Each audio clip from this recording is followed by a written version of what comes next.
За S&P 500, Nasdaq 100 буюу одоо Америк нэгдсэн улсын хувьцааны зах зээлийн индексүүд тийм ээ. За ерөнхийдөө за нэг иймэрхүү чаналаар өсөд явж байгааг бол өнгөрсөн 7 хоногийн маркет уучрал хэдүүлээ бол харсан.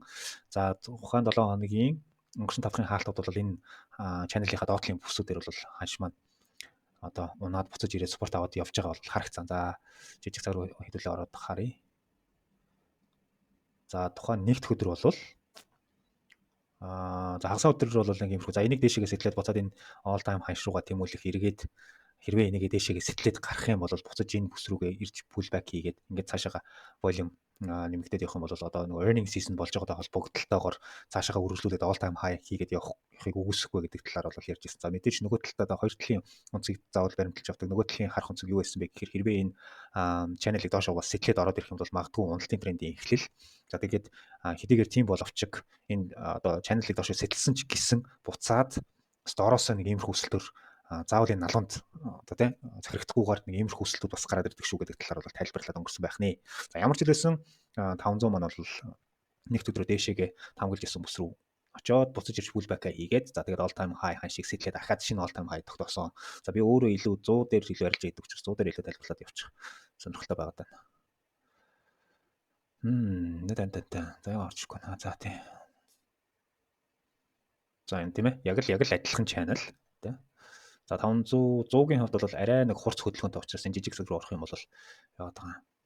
Баг зэргийн сэтгэлд орж ирсэн байлаа. За яг энэ чартан дээр хэдүүлээ өнгөрсөн 7 хоногт маркет watch дээр яригдсан тийм үү. За яг энд байж шүү дээ тийм ээ. За нэг жоох номролч.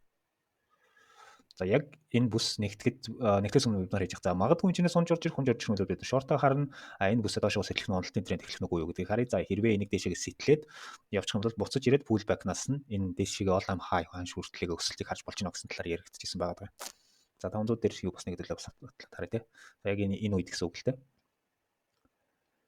Маркет маань дээшээгээ сэтэлсэн, pullback хийсэн. За энэ нэг all time high ханш руу явсан орж ирээд чеклээд буцаад энэ баг зэргийн маш жижиг минутын баг рейнжтэй value area бүсгээд тэнцэнс өвчтөд унж орж ирсэн.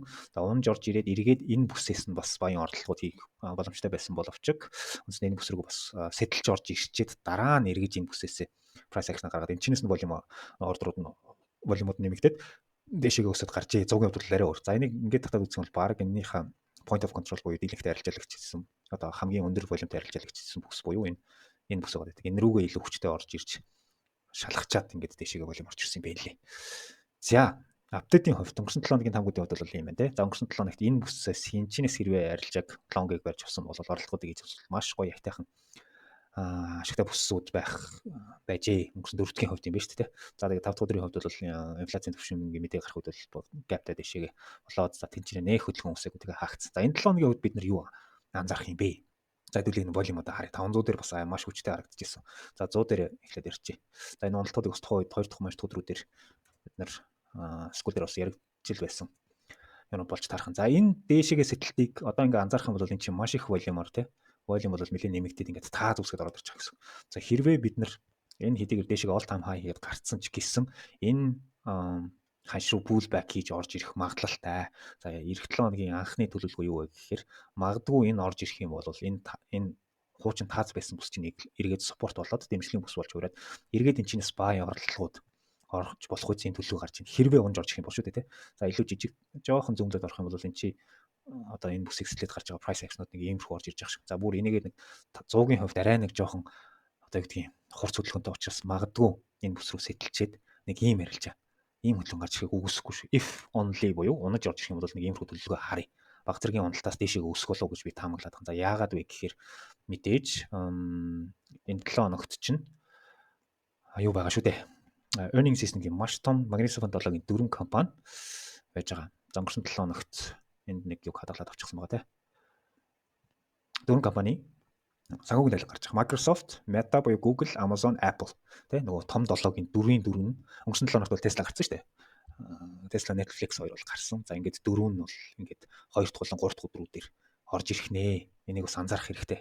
Энэ одоо after market-аар орж ирнэ. Хаагдсны дараагаар 2 дахь өдрийн арилжаа, Нью-Йоркийн арилжаа хаагдсны дараагаар энэ 3 дахь өдрийн арилжаа хаагдсны дараагаар тэгэхээр нөгөө шөнийн хаалтын үед за тэгээд маргааш өглөө нь бас маркет нөлөөлөд ороод ирэх магадлалтай. За тэгээд энэ том компаниудын хувьд бол санхүүгийн талингаас гаргахын зэрэгцээ 30 минутын дараа бас юу яадаг конференц одоо ярилцлагуудыг хийдэг. За өөрсдийнхөө цаашдын удирдлагын төлөвлөгөө гаргах юм уу ийм яриануудыг хийдэг. Энэ дээр бас юу яригдж байгаагаас хамаарат, юун дээр хөрөнгө оруулалт хийх гэж байгаагаас хамаарат хэрвээ санхүүгийн талин муу гарсан ч гэсэн буцаад өсөд явцдаг. Иймэрхүү төр зурглууд маш их анзаарэгдэж шүү. Одоо сүүлийн овоо хэдэн жил бас энэ настаг дээр ярилцлага хийж байна. Тэгэхээр энэ санхүүгийн тайлангийн гарах үеэр маркет бас яг тийм сонь зүй тогтлоод гаргаж их хөдөлдөг. Ганцхан мэдээндээ одоо бид нар муу гарчлаа гэдээ унах юм байна гэдээ ойлгож ирсэн чинь дөрвөн компани юу харилцан адилгүй гарах үеүүд дээр миксд гарах үеүүдээр өсөөд унах ч унаад өсөхнийг бол бүгдээрээ сайн чиг хандлагатай байх юм бол илүү волюм өндөртөө нөгөө нэг өсөлтөө аваад явчих гэх жишээний иймэрхүү төр зургууд бол анзаарэгдэх шүү. Тэгэхээр бас давхар харах хэрэгтэй те.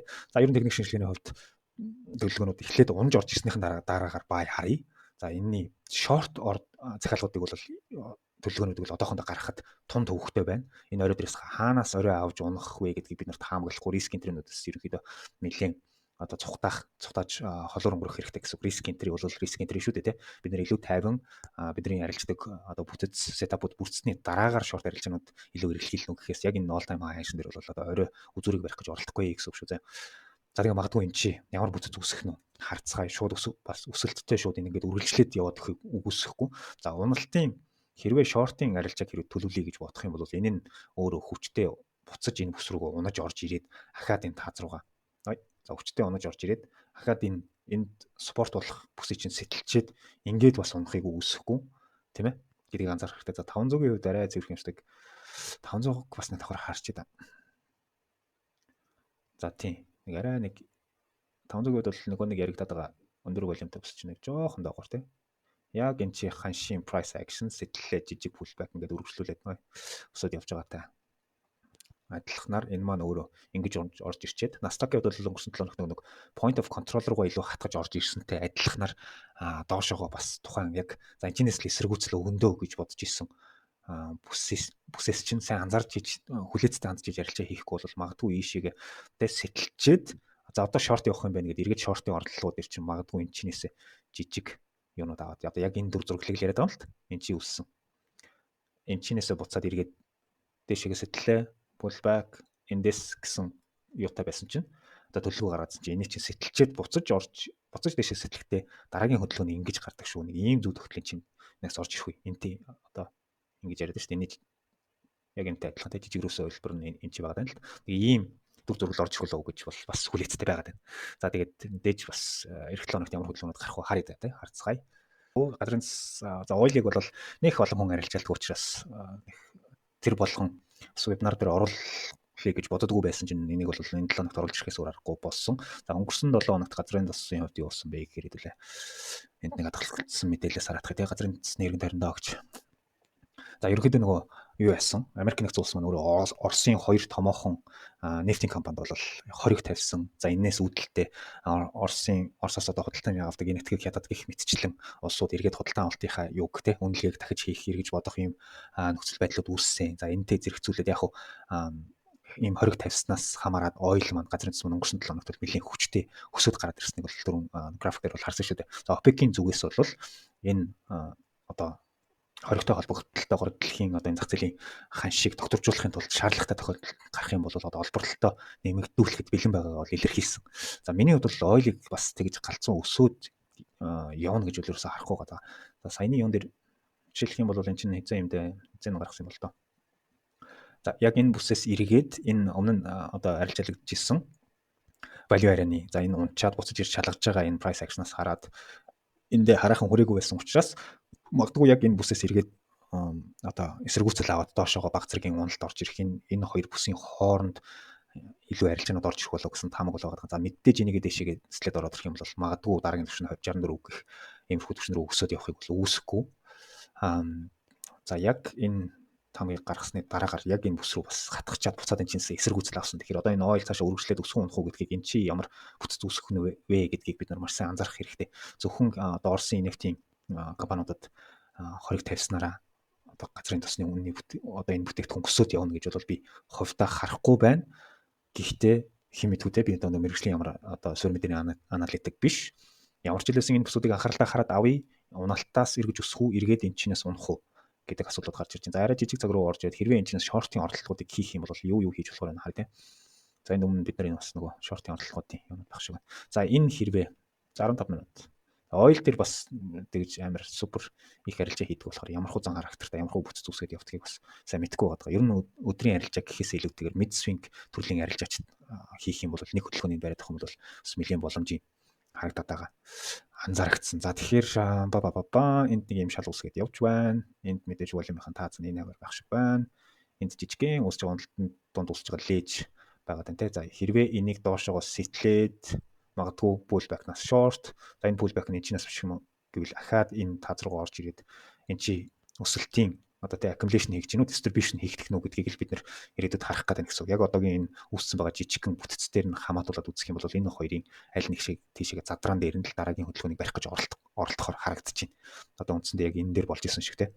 Өнгөрсөн 7 хоногт бид нэр long-ийн юг. За энэ манай нэг оюутны хийсэн ярилж байгаа. За энийг доошоогоо сэтлээд явуул.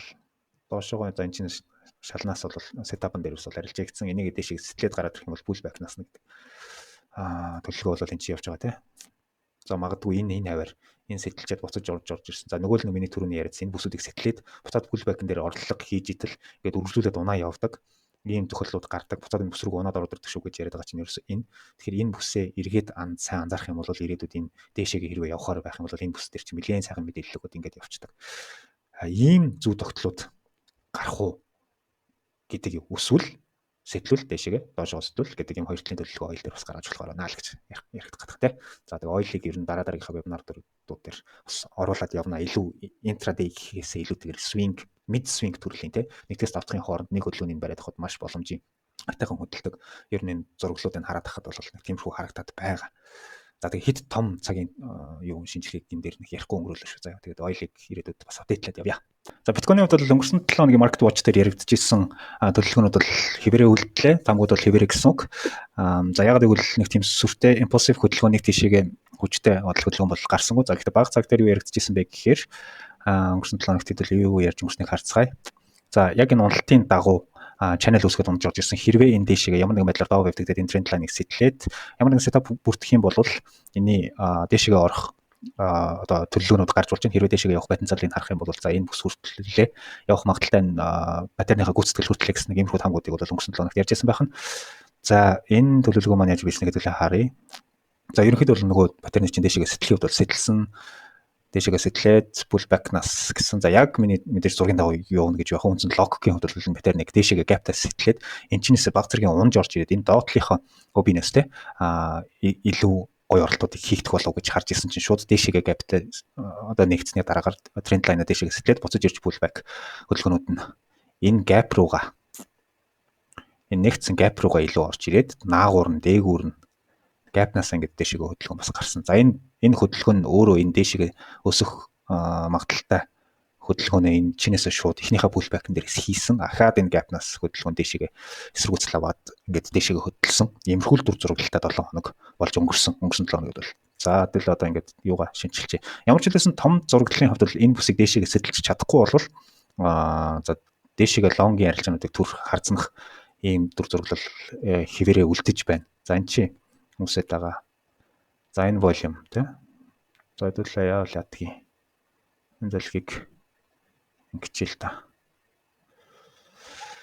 За яг иймэрхүү шалтгаан үүсгээд ямарсан value area үүсгээд жижиг цаг дээр ингээд явж ийн энэ хоёрын хооронд илүү арилжаануудын volume нь одоохондоо үүсээд явж байна гэсэн үг. За том цагаар энэ бүсээсээ яагаад доошоогоо юу гэж хараадсан бэ гэхээр те. За энэ хэрвээ энэ өсөлт дэшегээ хүчтэй байх юм бол энэ бүсийг дэшегээ сэтэлж чадахгүй бол үндсэндээ ахад дэшегээ явах хөдөлгөөнийг хязгаарлалны хөдөлгөөн маань энэ хүртэл явж болохын за энийгээ дэшегээ сэтэлэх юм бол дараагийн өсөлтийн хөдөлгөөнийг дэшегээ үргэлжлүүлэн барих төлөвлөгөөнүүд нь энийг сэтлээд pullback-наас гэж өнгөрсөн 7 хоногт ярьсан. За эсрэгээрээ энэ чинээсээ доошоогоо short-ийн арилжаанууд хийгдэх боломжтой талаар яригдсан гэсэн үг. За миний юу ч нэг жоохон гоцолтой байдаг шин. Тэгэхээр магадгүй хэрвээ энэ доор яригдаад байгаа жижиг бүсэд эх 7 хоног дэше сэтлээ гараад ирэх юм бол энэ зооноос ахаад эргэж унаж орж ирэх хөдөлгөөн анзаарч магадгүй шүү. Энийг зүгээр одоо хараад аваарай тий.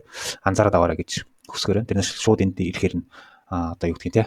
Шууд хараар өөрийнхөө ямар нэгэн арилжааны техник шинжилгээтэй харьцуулахгүйгээр шууд шийдвэр гаргаад шорт орох нь бол учир дутагдaltaй хүн болгон энэ чи эренгүүт нь орох гэхээс илүү тэгэхээр ямар нэгэн өөрсдийн арилжааны сетап арга барилдаа тохируулсан сетапууд гэж байгаа. Тэрийг хүлээж агаад price action-уудаа харж агаад шортыг нэг орлож үзэх дэшегээ сэтлээд гарах юм бол гээд энэ чи үүсэх бүсүүд дээр илүү анхаарлаа хандуулвал илүү биткойн дээр одоо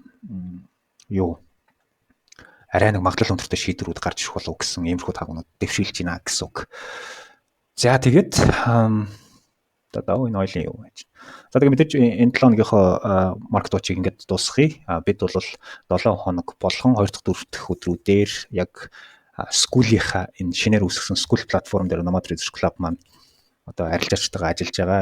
Арилжаад тухайн өдрүүдийн арилжааныхаа төлөвлөгөөнүүд, гүйцэтгэлүүд гэх мэтчлэн 2 удаагийн live webinar session гэх мэтчлэн илүү яг энэ арилжааны зах зээл дээр доктор сууршилтай өөрийгөө хөгжүүлж ирээдүйд тогтмол ашиг олох зорилготой энэ арилжаачд зориулаад за тий бид нар ч бас ингээд завгүй энэ ажил амьдралынхаа хажуугаар энэ зах зээл дээр суралцж байгаа юм чи эдгээр хүмүүст зориулаад цагийн хэмжиг үүднээс за маркетинг энэ мэдээллүүдийн апдейтууд ямар мэдээллүүдээр анхаарлаа хандуулах уу, за ямар арилжааны төлөвлөгөөнүүд, за цаашлаад яг энэ техник шинжилгээ болон шийдвэр гаргалтууд, хувь хүний сэтгэл зүй сахилгын хөгжлүүд гэх мэтчлэн эдгээр зүйлүүд дээр ажиллаад яг энэ School платформ дээр бид нар ажиллаад явж байгаа шүү. Хэрвээ та илүү дэлгэрэнгүй мэдээлэл авахыг хүсэх юм бол яг энэ вебинарын доор бид яг энэ description хэсгээр School-ийнхаа юуг линкийг байршуулад өгнө. За тэгээд хэрвээ та тийшээгээ дараад орох юм бол манай энэ bounce цэс бол харагдана. Одоохондоо би яг энийгээ бүрэн тайлбарласан видеог бол энэ өмнөх 7 хоногийн market watching энэ биткойны ихний хэсгээр юугаа энэ School платформыг богдохоо тайлбарлаад өнгөрцөн байгаа шүү. За энэ видеог энэ нүүр хэсгээр нь би нэг хийж оруулна. За энэ нуурлан зургнууд харагдчих хэвээр. Яагаад харагдахгүй байна? Жохо интернетийн асуудал байх шүү. За тэгэхээр хэрвээ бидэнтэй нэгдэхийг хүсэх юм бол та тус линк руу дараад мэдээлэл аваарай. Хэрвээ нэмэлт мэдээлэл одоо шаардлагатай асуух зүйл байх юм бол бас манай Facebook-ийн Nomad Traders гэд пэйж байж байгаа. Тийшээгээ хандаж болно. За миний Discord хаяг руу ID руу бас хандаад нэмэлт мэдээлэлүүд авч болно шүү. За магадгүй энэ видеоны доор комент бас үлдээгээрэй. За тэгээд хэрвээ та манай сувг руу subscription дарж хэмжээг бол subscribe дараад дараагийнхаа мэдээллүүдтэй ойрхон байгаарай. За бид бас өнгөрсөн 7 хоногт арилжаа хийж явах явцдаа алтан дээр хийгдсэн арилжааныхаа тайлбар юг бас богинохон видео бичлэг болгоод энд бас оруулсан байгаа шүү. Яг бас ороод сонсоод үзээрэй. За эх 7 хоногт уулзцай бүгдээрэнд эх 7 хоногийнх нь арилжаанд амжилт хүсье. Ашиг сайн хийцгээгээрэй. Алдаа баг гаргаарай. Баяртай.